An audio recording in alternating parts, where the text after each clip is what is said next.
के चाणक्य अमित शाह को भी समझ में नहीं आ रहा है कि चिराग पासवान को मनाया कैसे जाएगा। चिराग पासवान और जीतन राम मांझी परेशानी बढ़ा रहे हैं बीजेपी और जेडीयू की कि हाँ ये गलत हुआ है मुसलमानों के साथ। क्यों बखत में दूसरे लोग आएंगे, नहीं होना चाहिए ऐसा।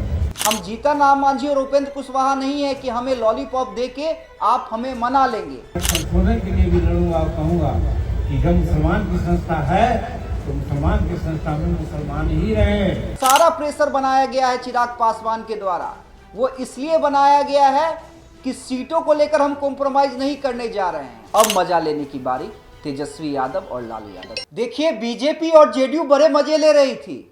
मजे किस बात की कि तेजस्वी यादव को महागठबंधन की बैठक में सीएम का चेहरा नहीं बनाया गया। जेडीयू हो या बीजेपी के प्रवक्ता तेजस्वी यादव को पानी पी पी कर कोस रहे थे कि अरे सीएम चेहरा भी नहीं बन पाए। लेकिन अब एनडीए के अंदर बवाल मचा हुआ है। और बवाल किसने मचाया? पहले चिराग पासवान ने और फिर जीतन राम मांझी ने। अब देखिए चिराग पासवान तो जैसे ही उनके बारे में ये खबर आई कि वो बिहार आना चाहते हैं, बिहार में राजनीति करना चाहते हैं, बिहार में सक्रिय होना चाहते हैं, जेडीयू बीजेपी की नींद उड़ गई। चिराग पासवान खामोश हैं, लेकिन मोर्चा उनके जीजा अरुण भारती ने संभाल लिया है और कह रहे हैं कि हां चिराग पासवान बिहार आएंगे। उससे भी एक कदम बढ़कर वेद प्रकाश पांडे जो चिराग पासवान के हनुमान कहे जाते हैं, उन्होंने तो प्रस्ताव पारित कर दिया कि चिराग पासवान 30 में क्यों 25 में ही चुनाव लड़ेंगे। और देखिए ये प्रेशर जिस हिसाब से चिराग पासवान के द्वारा क्रिएट किया गया है, आप समझिए बीजेपी परेशान है। बीजेपी के चाणक्य अमित शाह को भी समझ में नहीं आ रहा है कि चिराग पासवान को मनाया कैसे जाएगा। सीएम फेस मनाने की बात नहीं है, लेकिन सीटों की बात है। क्योंकि ये जो सारा प्रेशर बनाया गया है चिराग पासवान के द्वारा, वो इसलिए बनाया गया है कि सीटों को लेकर हम कॉम्प्रोमाइज नहीं करने जा रहे हैं। हम जीतन राम मांझी और उपेंद्र कुशवाहा नहीं है कि हमें लॉलीपॉप दे के आप हमें मना लेंगे, और अगर ऐसा होता है तो हम किसी भी परिस्थिति के लिए तैयार हैं।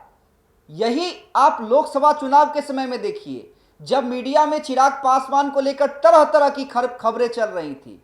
यह भी चल रहा था कि क्या अगर बीजेपी से बात नहीं बनेगी तो क्या तेजस्वी यादव के साथ गठबंधन में चले जाएंगे।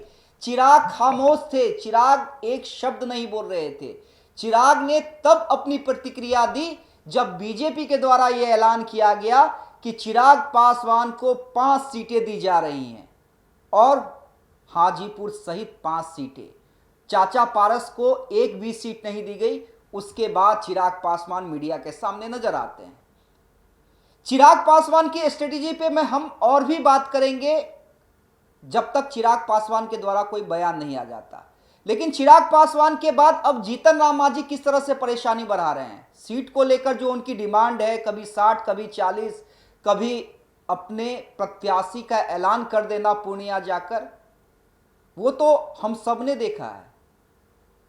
लेकिन जिस वक्फ बिल बोर्ड को लेकर जीतन राम मांझी हो, चिराग पासवान हो, जेडीयू ने समर्थन किया था बीजेपी का लोकसभा में और राज्यसभा में, अब वही जीतन राम मांझी का एक बयान आया है जो सोशल मीडिया पे वायरल हो रहा है।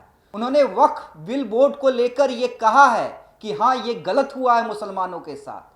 जब हिंदुओं की संस्था में मुसलमानों की भागीदारी नहीं होती है तो मुसलमानों के संस्था में हिंदुओं की भी भागीदारी नहीं होनी चाहिए। जीतन राम मांझी का आप बयान सुन लीजिए। है कि हिंदुओं के मठ और उसके संस्था में दूसरे जात दूसरे धर्म के लोग क्यों नहीं हैं? क्यों बखत में दूसरे लोग आएंगे? इस बात को मैं मानता हूँ, नहीं होना चाहिए ऐसा। और मैं लास्ट तक संशोधन के लिए भी लड़ूंगा और कहूँगा कि जब मुसलमान की संस्था है तो मुसलमान की संस्था में मुसलमान ही रहे। हिंदू की संस्था में जिस तरह से हिंदू लोग हैं, दूसरे लोग नहीं हैं, उसी प्रकार से वहाँ भी होना चाहिए। और नहीं तो जब उनके संस्था में गैर मुस्लिम जा सकते हैं तो फिर हिंदू के भी संस्था में गैर मुस्लिम हिंदू जाए। ऐसा हो तब मैं मानता हूँ यहाँ पर सरकार की कोई है दिक्कत। इस चीज को मैं मानता हूँ। तो क्या ये मामला सिर्फ सीटों को लेकर है? क्या क्षत्रिय छत्रप, और मैं बार बार कहता हूं कि बिहार में आकर बीजेपी फंस जाती है। उन्हें समझ में नहीं आता कि यहां की रीजनल पार्टियों को, यहां के क्षत्रिय छत्रप को मनाया कैसे जाए। और जिस हिसाब से दो दलित बड़े चेहरे चिराग पासवान और जीतन राम मांझी परेशानी बढ़ा रहे हैं बीजेपी और जेडीयू की, अब मजा लेने की बारी तेजस्वी यादव और लालू यादव की है। बहुत बहुत धन्यवाद।